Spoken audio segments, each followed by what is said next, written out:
Қайырлы күн достар. Бүгін сіздерге корндокты, яғни кәріс елінің дәмді тіске басарының ең оңай дайындалу жолын көрсетемін.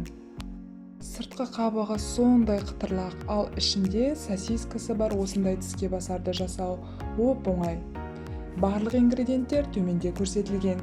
Ең алдымен панировочный сухари дайындау үшін үйдегі нанды пешке салып, кептіріп, содан блендер арқылы сухари жасап аламыз. Егер де үй жағдайында жасағыңыз келмесе, дүкеннен алып, бірден пайдалана берсеңіз де болады.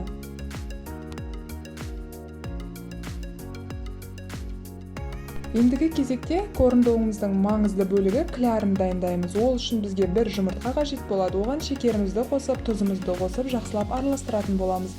Және оның үстіне сүт қосуды ұмытпаңыз.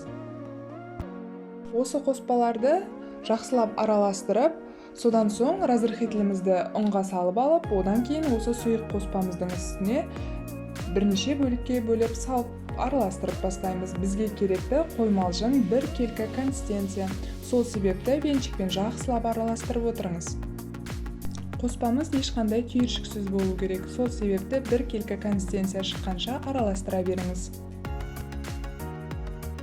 Корей сериалдарын, яғни дорамаларды көрген кезде осы корндокты қатты жасағым келетін. Сол себепті жақсы рецепт іздедім.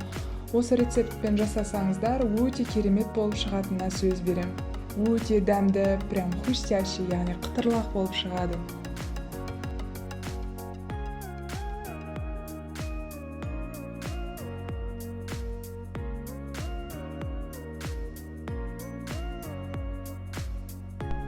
Мінекей достар, клярымыз да дайын болды. Ешқандай түйіршіксіз қоймалжың бір келкі болып шықты. Енді бізге ыңғайлы болу үшін сосискаларымызды салуға осындай үлкен стаканға құйып алыңыз. Достар, менде сосиска болмаған үшін сарделке бар, сол себепті соны пайдаландым. Ендеше осындай ағаш таяқшаларымызды сосискамызға тығып, клярымызға батырып аламыз. Содан соң бір шама ағызып тұрыңыз, яғни артық кляр ағып кетуі қажет. Содан кейін ғана барып, панировочный сухариға аунатып алыңыз. Содан соң бірден қызып тұрған майға аударып қуырып алатын боламыз. Барлығы видеода көрсетілген. Ендігі кезекте табамызға сосискамыздың жартысынан асатындай етіп, көптеу қылып сұйық майымызды құйып аламыз.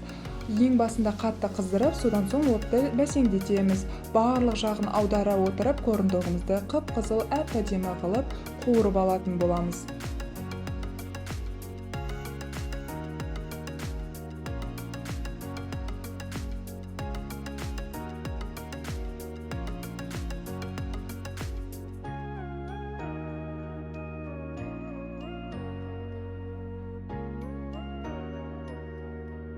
Мінекей барлық корндогымды осылайша әдемі қылып қызартып пісіріп алдым, және үстін кетчуппен әсемдедім. Көз қуантарлықтай керемет болып шықты. Ал сыртқы қабығының сондай қытырлақтығы өте керемет, яғни дәмді болып шықты. Сіз де жасап көріңіз. Видеоны соңына дейін көргеніңізге рахмет. Баршамызға ас болсын достар.